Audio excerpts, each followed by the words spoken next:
દિલ્હી એનસીઆરમાં વધતા જતા ઈંધણના ભાવ, જૂના ભાડા માળખા અને એપ આધારિત કંપનીઓ દ્વારા થતા નુકસાનને ટાંકીને ઓટો ટેક્સી, ટ્રાન્સપોર્ટ વાહન અને એપ આધારિત કેબ ડ્રાઈવરોએ 3 દિવસની હડતાલનું એલાન કર્યું છે. જેના પગલે all India motor transport Congress અને દિલ્હી ચાલક શક્તિ યુનિયને આજથી ત્રિદિવસીય હડતાલની જાહેરાત કરતા બહોળો પ્રતિસાદ મળી રહ્યો છે. જ્યારે સામાન્ય જનતાને તેના કારણે ભારે હાલાકી ભોગવવાનો વારો આવ્યો. સરકારે પેટ્રોલના ભાવમાં 86 પૈસા અને ડીઝલના ભાવમાં 83 પૈસા પ્રતિ લીટરમાં વધારો કર્યો.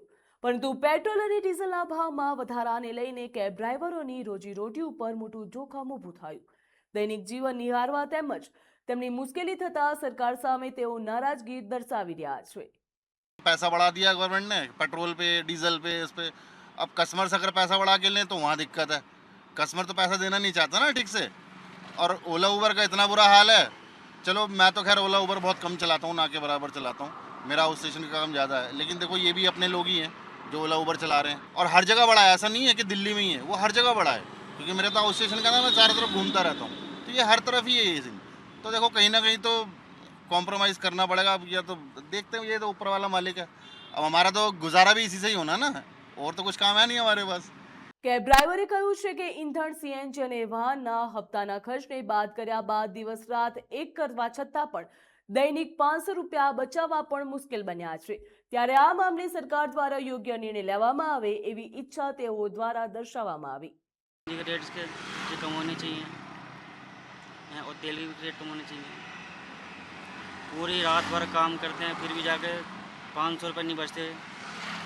उसमें तेल का खर्चा रहा, सीएनजी खर्चा रहा, इसकी किस्तें रही इसकी गाड़ियों की। ठीक है, शहर अगर तुम मेंटेनेंस मिला के रखो तो 500 रुपये भी नहीं बचते। पूरी रात भर काम करेंगे। ठीक है, अभी मैंने समझ 12 घंटे काम किया है तो कल तब भी 500-600 रुपये सारे बचे हैं।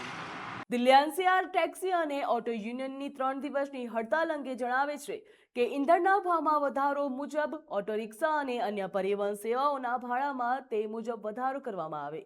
क्या सर है? ये सुना है 21, 22, 23 की हड़ताल है। बाकी अभी तो घर से निकले, रोडों पे गाड़ियाँ खड़ी देख रहे हैं। अभी हड़ताल कैसी है, क्या थोड़ा बाहर निकलेंगे कोई पता लगेगा तो इसके क्या लिए मांगे हैं? मांगे यही पेट्रोल डीजल की मांगे हैं सबकी।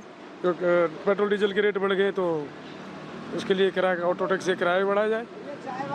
જ્યાં એક તરફ પેટ્રોલ અને ડીઝલ ઉપર એક્સાઇઝ ડ્યુટીના ઘટાડાના કારણે સરકારને તથા તેલ કંપનીઓને કરોડો રૂપિયાનું નુકસાન થયું, પરંતુ આ વધારા સામે ડ્રાઈવરો હડતાલ ઉપર ઉતર્યા છે. ત્યારે હવે સરકાર દ્વારા શું નિર્ણય લેવામાં આવશે તેની ઉપર સૌ કોઈની નજર રહેશે.